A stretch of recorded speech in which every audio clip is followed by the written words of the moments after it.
This week at the Normandy window, the rain highlights my guttering issues. I get distracted. Oh look, a squirrel. We do cooking in the kitchen and then I go shopping. The boar come back. We have death and births, and the veg patch and the orchard are coming along.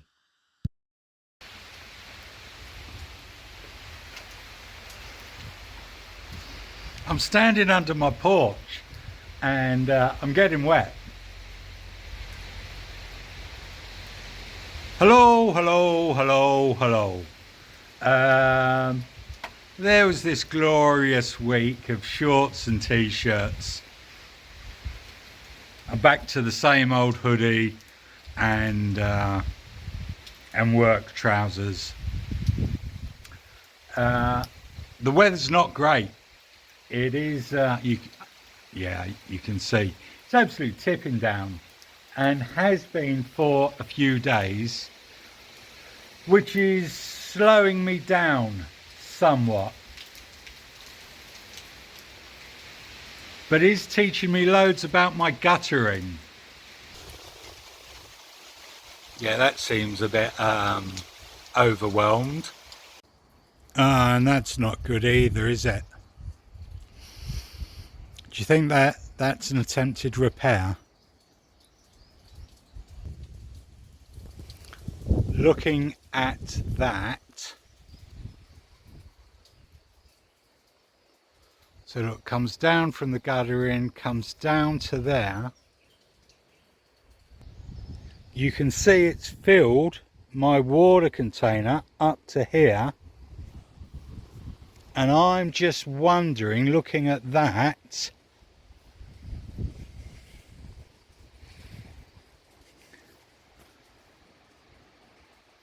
well, that looks higher to me. I think this it seems to be going up after it comes down, which probably isn't ideal. But you know, that water should have drained by now. Okay, I've just managed to support that guttering. Someone's put something there exactly for that purpose. It stopped leaking and it did empty into the container. All right, I don't think I've made that better, but I've definitely not made it worse. So during the good weather, I have been working on a project that I think I'm going to put out as a separate standalone video, and then trying to fill my time profitably. I'm having quite a social week. I had friends over to view the property for the first time yesterday, and tomorrow is curry night. Got some friends coming over for that. Had a run around today, as well as everything that is going on outdoors, you know, trying to make improvements indoors as well. What I would like to do is replace the electric hob and oven and the gas hob and oven with a gas cooker. So today I travelled to Argentin, which is 6 kilometers away from Alençon. Found a cooker and a freezer that I wanted to buy, only to be told, no, we can't deliver to your postcode. All the stores have like a catchment area and they can't encroach on each other, which is a bit crazy. So I came home, tried to purchase it online. It said it wouldn't deliver to my postcode. So tomorrow I'm going to try and visit the Alençon store, who I've visited previously and have told me they will deliver. I don't know why I didn't just go there today, to be honest. I just wanted to go somewhere new. And then what I think I am being guilty of at the moment, I said in that last video about keeping balls up in the air.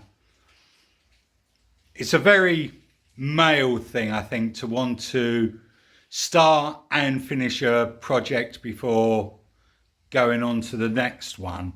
I think what I'm kind of doing is getting distracted by different things I want to do.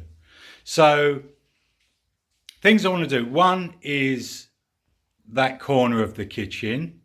The second is the shed roof. I did spend some time today trying to source the correct length and style metal sheeting for the shed roof, but everywhere was out of stock, so I need to keep a focus on that. The pond is ongoing. I've got a guy with a digger coming to dig a channel for the electric in a couple of weeks' time.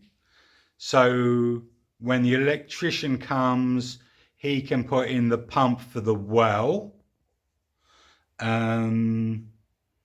There's not much else movement on the pond at the moment. Really, the first job is the repointing. I need to get the materials for that, which I'm not doing because I'm getting distracted by other projects, such as, look, 2 minutes later, sun's come out and that rain's gone. Getting distracted. You're getting distracted now. Getting distracted by the guy who's going to dig the channel for the electric to the well is also going to widen my entrance, and I checked the paperwork I got from the prefecture about that, and I'm glad I did, because there is a caveat that what I must do is install a culvert. So I'm trying to source the piping for the culvert, because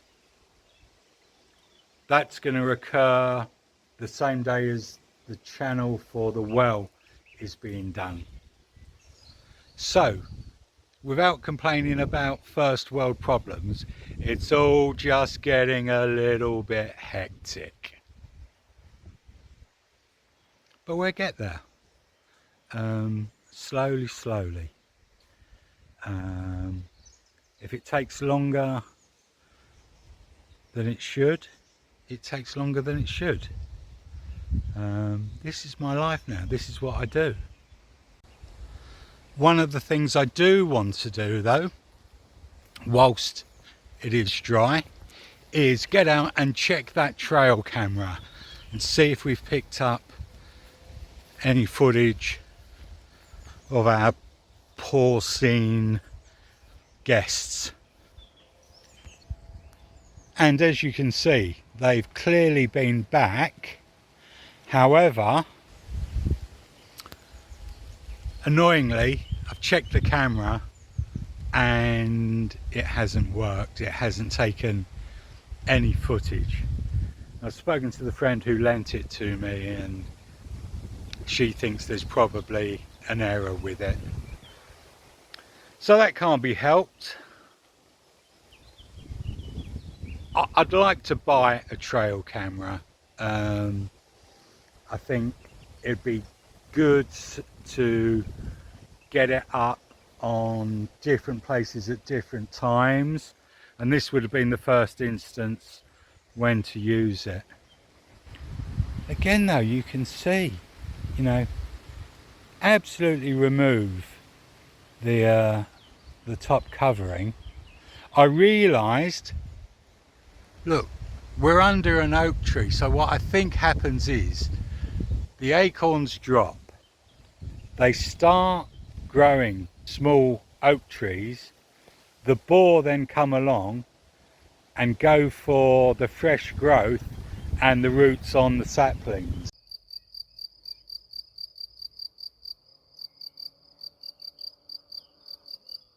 These are the first 3 plants from my windowsill. I planted 3 courgette seeds. They've come up really well. Apparently they don't like being transplanted. It should be done earlier rather than later. This is day 8. I'm going to put them outside. So I've just come down here to collect some soil, and I thought this was an ivy tendril, but that's a snake skeleton. Don't know how it died, but it has been plucked clean. And look, can you see? It's like this secretion, and then it disappears. It looks like slugs. Do slugs eat dead snakes?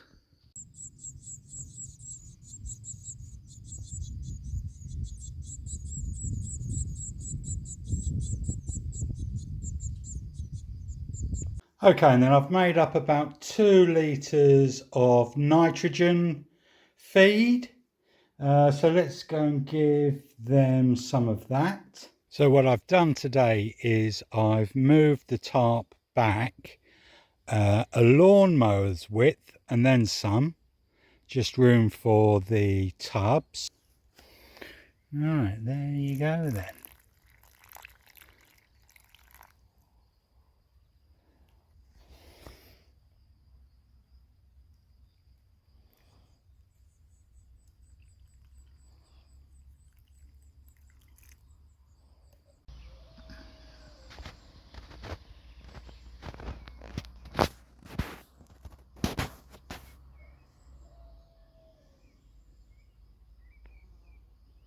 And there we go, the mystery fruit. It's a pear tree. Definitely starting to look more like pear now. And cherries starting to take some colour. And when December comes, there'll be no excuse for not making holly wreaths. And this is the tree I want to use. Look at it, covered in berries. That should look lovely come December.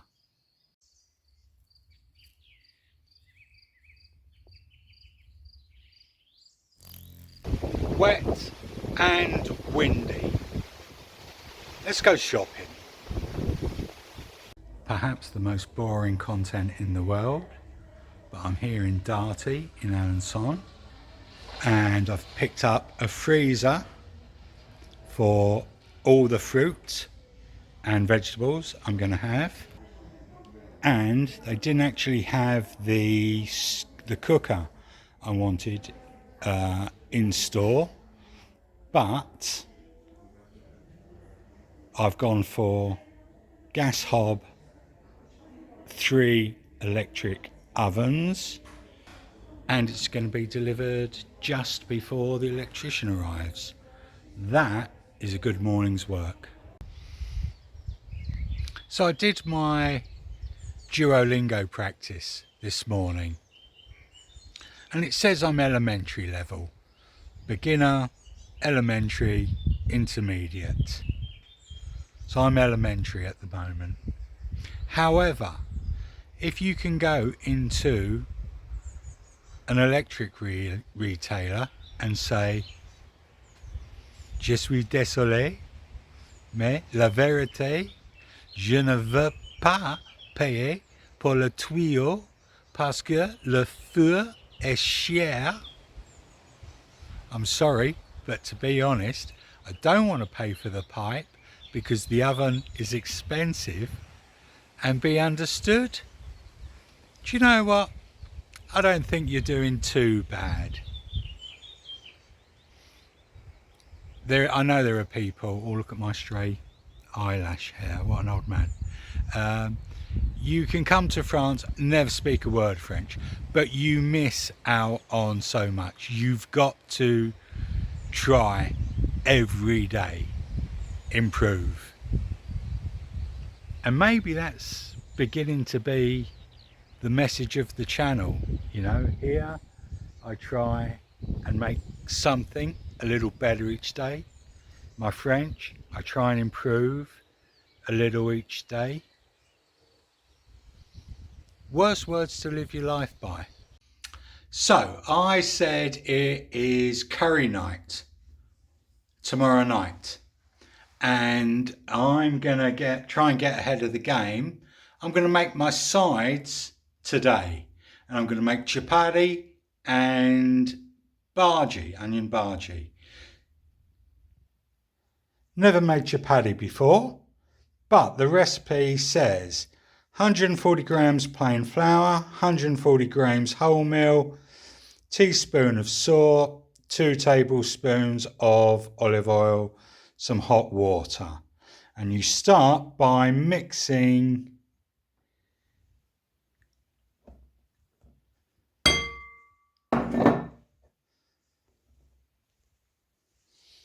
the flours and the salt and the oil, and then using a wooden spoon mix those with 180 ml hot water.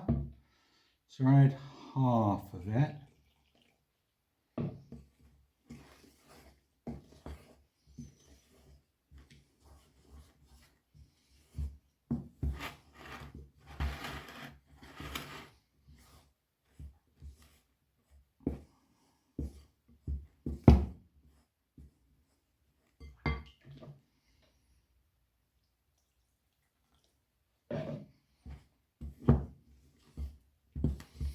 And looking for an elastic but not sticky dough.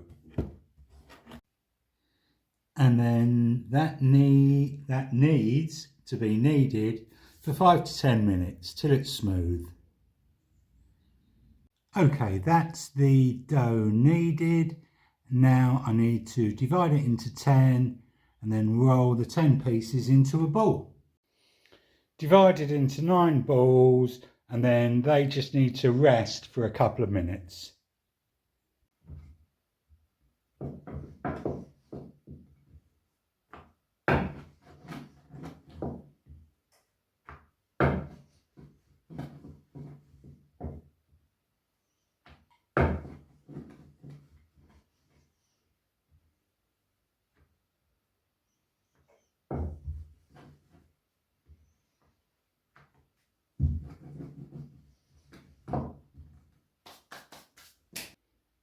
Okay, my oil is smoking.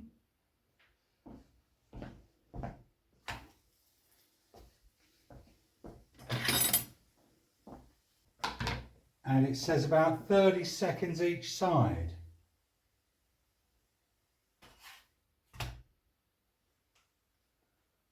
Right, I'm going to give them a bit longer because I think what I'm looking for is like a burnt spots.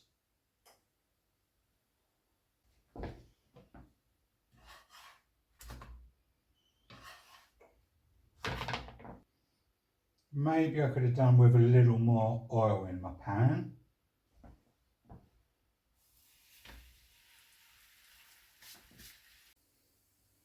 Oh, they're not looking too shabby at all. Well, there we go then. 9 chapati. I'll warm those up tomorrow. I'll report back how they are. They look all right, don't they? The other starter I'm going to do is onion bhaji, and my ingredients are as follows.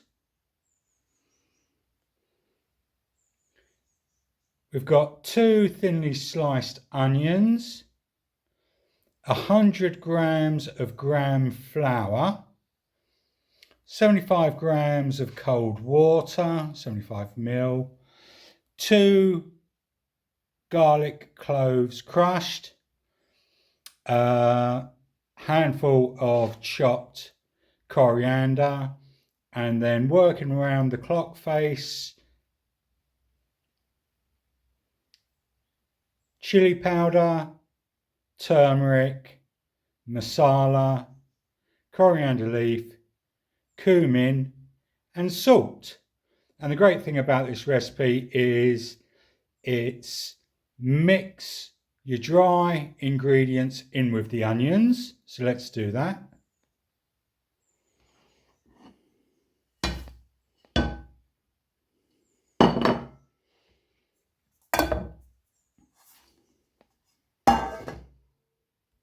That's all my ingredients except the water in a bowl, and I'm just going to give that a mix. Have to say that smells incredible. I'm going to add the water and mix again. Okay, we want to take our oil up to 180 degrees C, and I've just realised my immersion thermometer doesn't go up to that. But the other thing to do is just drop a bit of batter in the oil. So let's try that.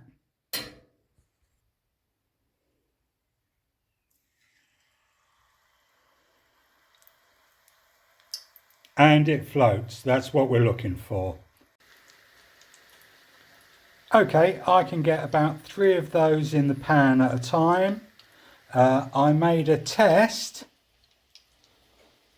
That had 3 minutes. I think that was fine. Let's get the rest done. And there you go. That is 11 bhaji prepared. Smell fantastic. And what I'll do, I'll just warm those up tomorrow. What's that? Try one. I couldn't possibly, you know, they're for guests. But I suppose 11 is an inconvenient number. They sound really crunchy.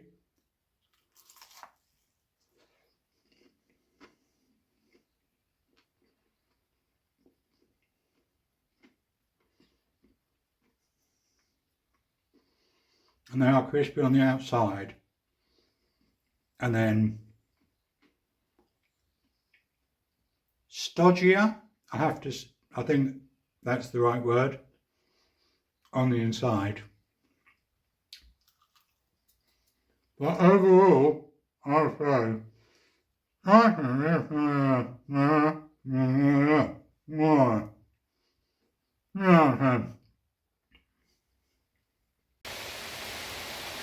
meanwhile, the rain is bouncing off the car.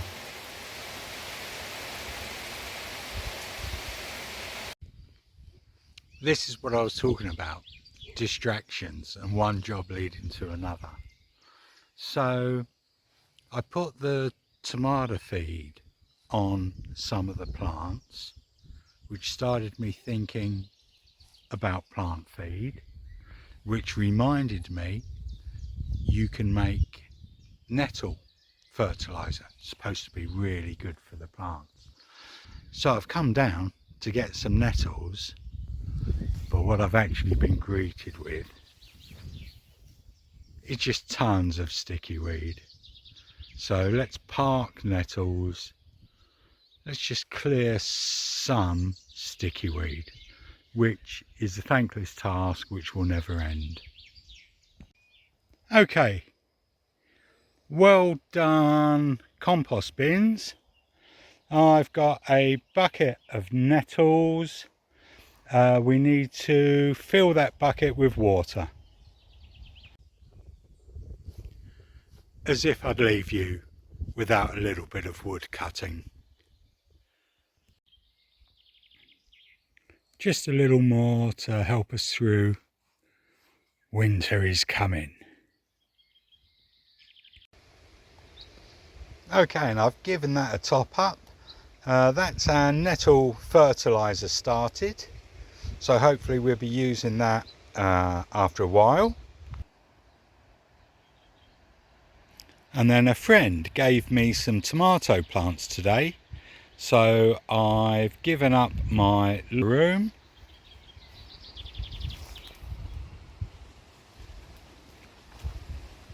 We've got 3 tomato plants on the go.